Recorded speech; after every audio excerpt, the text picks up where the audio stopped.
Hello friends, welcome to Desi home making. இன்றைக்கி நம்ம சுலபமாக எப்படி ஒரு பன்னீர் டிக்கா செய்யலாம் அப்படின்றத பற்றி பார்க்க போகிறோம். இதுக்கு தேவையான பொருட்கள் என்னென்னு பார்ப்போமா? வாங்க பார்க்கலாம். இப்போ நான் கிளாஸ் பவுல் எடுத்திருக்கேன். முதல்ல ஓமம் கொஞ்சம் நல்லா வறுத்து அரைச்சி பொடி பண்ணி வச்சுருக்கேன். அது 1/2 டீஸ்பூன் எடுத்திருக்கேன். ஜீரகத்தூள் 1/2 டீஸ்பூன், கரம் மசாலா 1/2 டீஸ்பூன்,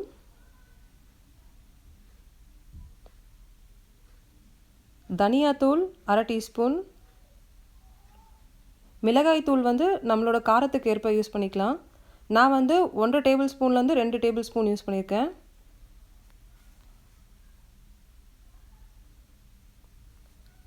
மஞ்சள் தூள் 1/4 டீஸ்பூன்,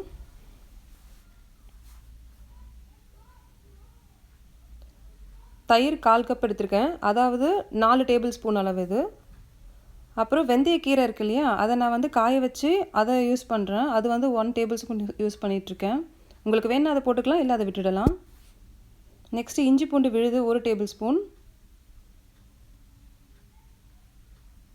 உப்பு தேவைக்கேற்ப. இப்போ பன்னீர் எடுத்து நான் அதில் போட்டிருக்கேன். கூடவே குடமிளகா போட்டிருக்கேன்.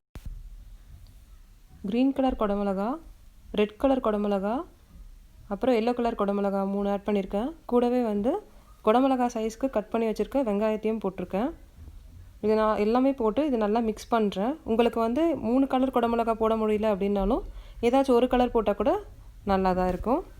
இது எல்லாமே கையிலேயே மிக்ஸ் பண்ணிக்கோங்க. ஸ்பூன் யூஸ் பண்ணால் பன்னீர் பீஸாக உடைய வாய்ப்பு இருக்குது. அதனால் கையில் மிக்ஸ் பண்ணுறது தான் பெஸ்ட்டு. இப்போது எண்ணெய் 3 டேபிள் ஸ்பூன் அளவு எடுத்து அதில் ஊற்றிருக்கேன். ஊற்றிட்டு அதுவும் கையாலேயே மிக்ஸ் பண்ணி வச்சுக்கோங்க. இப்போ நம்ம 1/2 ஹவர்லேருந்து 1 ஹவர் வரைக்கும் இதை ஊற வச்சுருவோம். இன்றைக்கி நம்ம பன்னீர் டிக்கா எப்படிலாம் செய்யலாம் அப்படின்றத பார்ப்போம். 4 விதமாக பண்ணலாம். ஒன்று ஃப்ரையரில் பண்ணலாம், இன்னொன்று ஓவனில் பண்ணலாம், இன்னொன்று கடாயில் பண்ணலாம், இன்னொன்று கடாயிலேயே அந்த பேம்பு ஸ்டிக்ஸ் இல்லாமல் பண்ணலாம். பேம்பு ஸ்டிக்ஸ் வச்சு எப்படி பண்ணலாம் அப்படின்றத பார்ப்போமா? வாங்க. நம்ம இந்த பேம்பு ஸ்டிக்ஸை முதல்ல ஒரு 20 மினிட்ஸ் அட்லீஸ்ட் ஊற வச்சிடணும். இல்லாட்டி ஓவன்லேயோ இல்லை ஃப்ரையர்லேயோ வைக்கும்போது என்ன ஆகும்னா இந்த பேம்பு ஸ்டிக் பேர்ன் ஆக ஆரம்பிக்கும். ஸோ நம்ம இதை 20 மினிட்ஸ் ஊற வைக்கிறது ரொம்ப நல்லது. இப்போ ஒவ்வொன்றா பன்னீர், குடமிளகா, வெங்காயம், திரும்பி பன்னீர், அது மாதிரி ஒவ்வொன்றா இந்த ஸ்டிக்கில் நம்ம ஜாயின் பண்ணிகிட்டே இருப்போம்.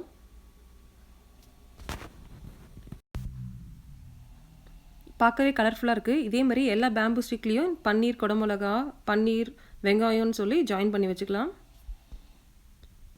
இப்போ பார்க்கும்போதே டேஸ்டியாக இருக்கும் அப்படின்னு தோணுது. பார்க்கவே கலர்ஃபுல்லாக சூப்பராக இருக்குது.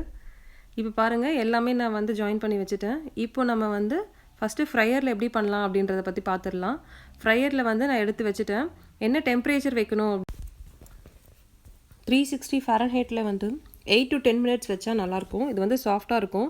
இல்லை உங்களுக்கு ரொம்ப ரஃப்பாக வேணும், இல்லை கிறிஸ்பியாக வேணும் அப்படின்னு சொன்னீங்கன்னா ஒரு 11 மினிட்ஸ் கூட வச்சுக்கலாம் நீங்கள். பட் ஆனால் அதுக்கு மேலே வச்சிங்கன்னா கருகிடும். ஸோ அதனால் அந்த 8 to 10 மினிட்ஸ் ரொம்ப நல்லாயிருக்கும்.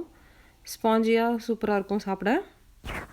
இப்போது பன்னீர் டிக்கா ஏர் ஃப்ரையரில் ரெடி ஆகிடுச்சு. இப்போ நம்ம ஓவனில் பண்ணலாம். ஓவன் ட்ரேயில் அலுமினியம் ஃபாயில் போட்டுட்டு இந்த ஸ்கியூவர்ஸ் எடுத்து வச்சுருங்க.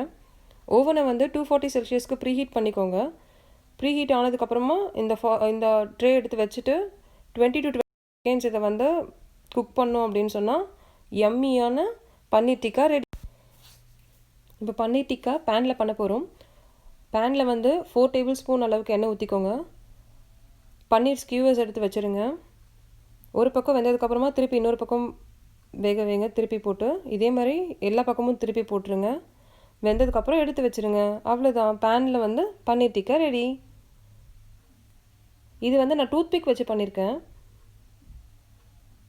இப்போது டூத்பிக் வீட்டில் இப்போதைக்கு இல்லை அப்படின்னு சொன்னால் நம்ம டூத்பிக் இல்லாமல் எப்படி பண்ணுறதுன்றதை பற்றியும் பார்ப்போம்.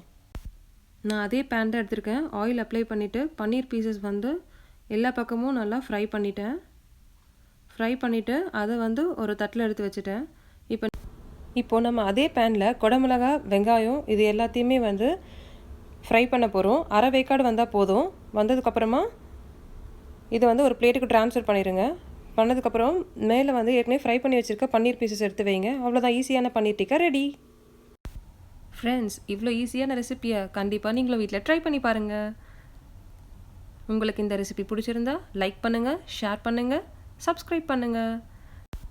நெக்ஸ்ட் வீடியோ பன்னீர் எப்படி வீட்லேயே ஈஸியாக செய்கிறதுன்றதை பற்றி பார்க்கலாம். பாய்.